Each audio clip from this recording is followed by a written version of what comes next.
Olá, magia, mito e mente parecem coisas de mundos completamente diferentes, não é verdade?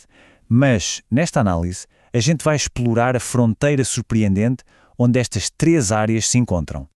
Vamos começar com uma pergunta que já dá o que pensar.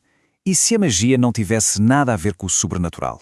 E se fosse, na verdade, um conjunto de técnicas para, digamos, hackear a nossa própria consciência? Quase como uma reprogramação mental?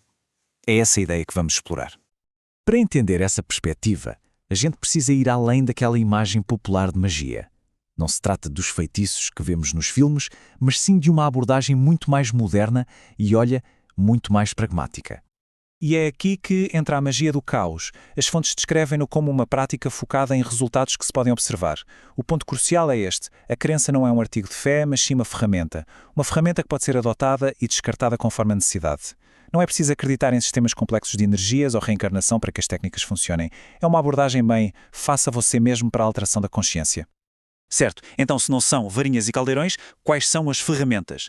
Acontece que são estados mentais e habilidades psicológicas que no fundo todos nós possuímos, mas que raramente treinamos de propósito. A habilidade fundamental aqui chama-se gnose. E olhe, não é preciso pensar em nada místico. Pense nela mais como um estado de foco intenso e singular. A gente já o experimenta em momentos de fluxo, sabe? Quando estamos tão absorvidos numa tarefa que o tempo desaparece. Ou até mesmo em devaneios. A grande diferença aqui é a capacidade de entrar e sair desse estado intencionalmente. E agora, o que é realmente interessante é como a gnose pode ser alcançada. As fontes descrevem dois caminhos que são, na verdade, opostos. Por um lado, os estados inibitórios, que acalmam a mente através de práticas como a meditação. Por outro, os estados excitatórios, que a sobrecarregam com emoções intensas, dança ou até sobrecarga sensorial.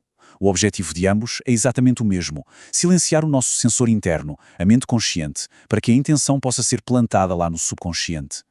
Outra ferramenta-chave é o descondicionamento. É como fazer uma atualização de software na própria mente. Significa desafiar ativamente as nossas crenças e hábitos mais enraizados. Se alguém se vê como uma pessoa introvertida, pode experimentar agir como se fosse extrovertida. O objetivo é criar flexibilidade mental, provando a si mesmo que a identidade não é fixa, mas sim maleável. E, finalmente, a atenção. Não apenas prestar atenção, mas uma forma quase radical de consciência. É a prática de observar a realidade sem os filtros dos nossos desejos e preconceitos. As fontes enfatizam que, sem esta clareza, é muito fácil confundir o que queremos que seja verdade com o que realmente é, o que acaba por minar qualquer esforço prático. Vamos ver como estas ferramentas se juntam num processo prático.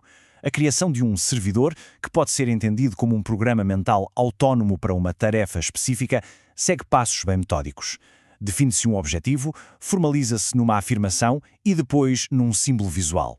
Então, usando a gnose, esse símbolo é carregado, ou seja, impresso no subconsciente.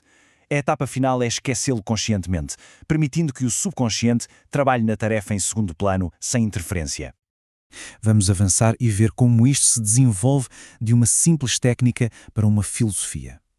Estas práticas não são apenas para alcançar objetivos externos, elas têm implicações muito profundas sobre como se constrói a própria identidade.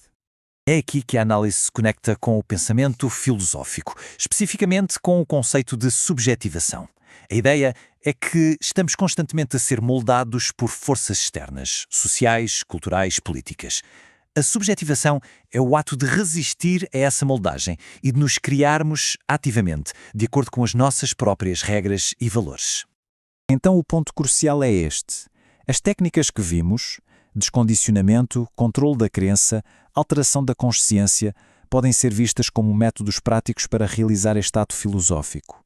São exercícios para se libertar de guiões pré-escritos e começar a escrever o próprio guião. A magia, nesta perspectiva, torna-se uma tecnologia do eu. Mas esta ideia de autotransformação não é inteiramente nova. Vamos alargar o nosso foco e ver como estas práticas modernas ecoam tensões mitológicas muito antigas. O mitologista Joseph Campbell descreve a história ocidental como uma grande maré, um vai e vem entre duas visões do mundo fundamentais, a levantina, do Médio Oriente, e a europeia. Esta cronologia mostra momentos-chave desse conflito e intercâmbio, desde as guerras persas, passando pela ascensão do cristianismo e do islão, até o renascimento e iluminismo que marcaram o regresso a ideais de individualismo e razão. E no centro desta tensão estão dois sistemas mitológicos arquetípicos. De um lado, o que Campbell associa à Creta minoica, centrado em deusas, na natureza, com uma divindade imanente, ou seja, presente no mundo. Do outro, o modelo patriarcal do Levante, com um deus masculino transcendente, separado da criação, e um foco na história, na lei e no conflito. Estas são duas formas fundamentalmente diferentes de experienciar o sagrado e o próprio mundo. E isto leva-nos a uma visão crucial sobre o mito. Campbell argumentava que tratar os textos mitológicos como história literal é um erro de categoria. Eles são poesia, metáforas para verdades psicológicas e espirituais. Tal como a magia simbólica que vimos, o seu poder não reside na literalidade, mas sim no seu significado. Chegamos então ao ponto de convergência, onde estas três correntes, a prática psicológica, a resistência filosófica e a função do mito, se encontram.